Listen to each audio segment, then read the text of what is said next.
Nobody warns you about what really happens when you turn 80. Not your doctor, not your family, not even your own body, until it begins to whisper. At first, it's subtle. You forget a name, you move a little slower, the world feels just a touch quieter. But beneath the surface, something remarkable is happening. Your body, this masterpiece of biology, begins to rewrite its own rules. Not as a sign of failure, but as a mark of wisdom. Today we'll explore what truly happens when you turn 80, to your brain, your heart, your muscles, your skin, and your soul. Because aging isn't about losing life, it's about learning how beautifully it changes shape. Welcome to the truth no one tells you. Your brain at 80 isn't what it was at 40. And that's not a bad thing. Neurons fire slower. Myelin, the brain's insulation, thins. Connections fade. It's like a great orchestra that's traded speed for soul. You may find it harder to recall a word, but easier to forgive. You might lose sharpness, but gain serenity. Neuroscientists have discovered something beautiful. Emotional intelligence increases with age. The older brain becomes less reactive, more reflective, wired for peace instead of chaos. An 80-year-old artist once told me, "I no longer paint what I see. I paint what I feel."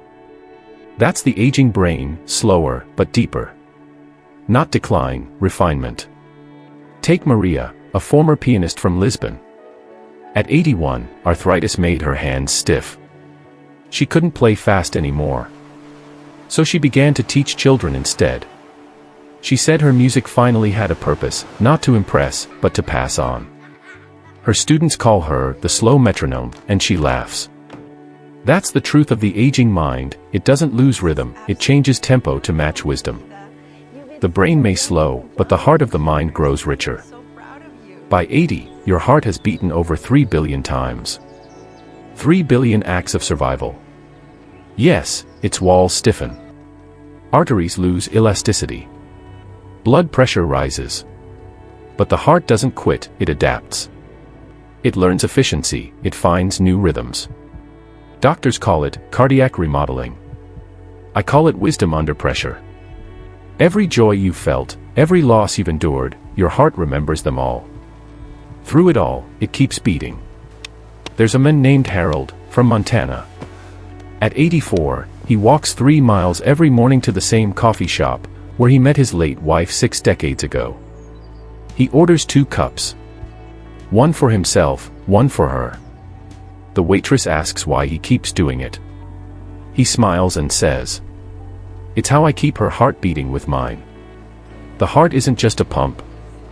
It's a journal, 3 billion entries long. And even as it slows, it still writes love letters to life itself. By 80, your heart isn't fragile, it's sacred. A living record of everything you've ever loved. And like an old violin, whose wood vibrates richer with each passing year, your heart's song becomes deeper, not weaker. As we enter our 8th decade, the body trades strength for sustainability. Muscle fibers shrink, that's sarcopenia. Bones lose density. Reaction time slows. But adaptation is nature's art. The 80-year-old body moves with purpose, not with force. Meet Jeanette, an 82-year-old grandmother from France. At 79 she was diagnosed with osteoporosis. Her doctor told her to avoid stairs. Instead, she joined a dance class.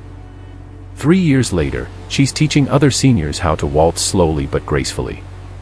She says, "Every step I take is a thank you to my bones for holding me this long." Strength doesn't vanish, it changes its shape. Sometimes it's not in the arms that lift weights, but in the legs that keep walking despite the ache. Think of a tree in winter. It doesn't fight the cold. It tightens its roots and waits for spring. That's your muscles and bones at 80, quietly preparing for the next bloom. Every stretch, every walk, every deep breath is not just exercise. It's a thank you note to your body. Your immune system at 80 isn't weak. It's experienced. It's not fading away, it's evolving. Yes, white blood cells slow down. T cells tire faster.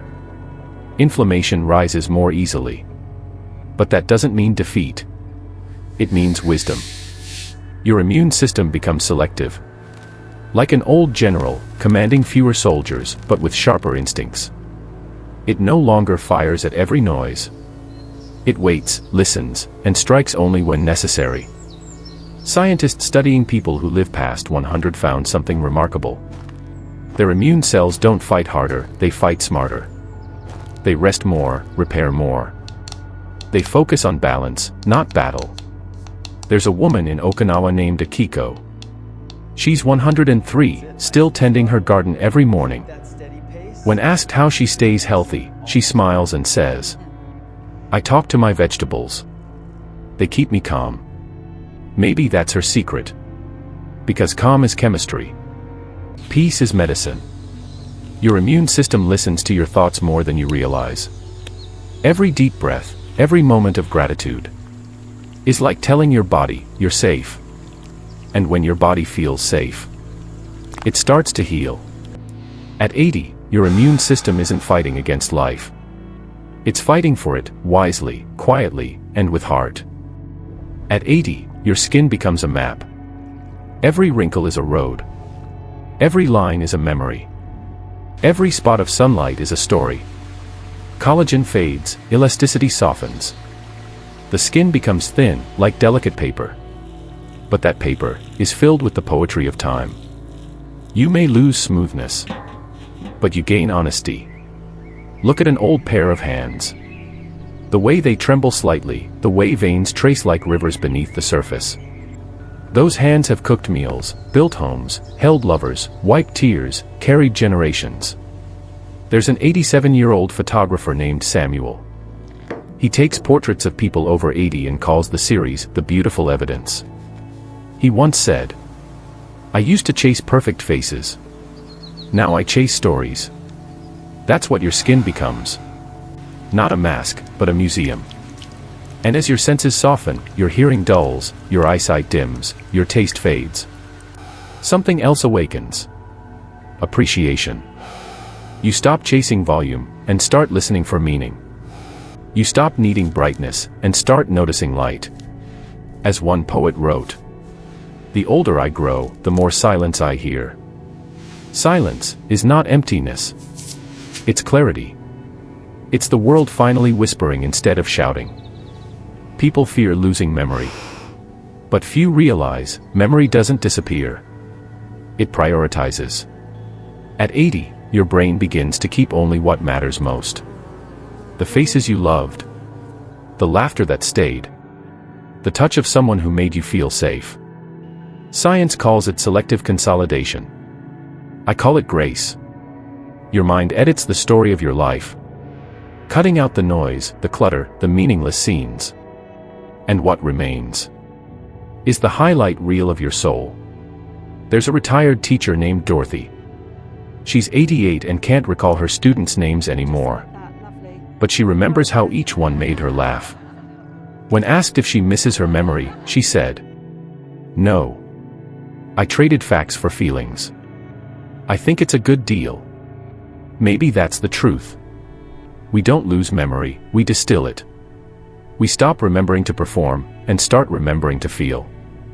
So when you find yourself reminiscing more than remembering, it's not forgetfulness. It's wisdom choosing beauty. Because at 80, the mind no longer serves the past. It serves peace.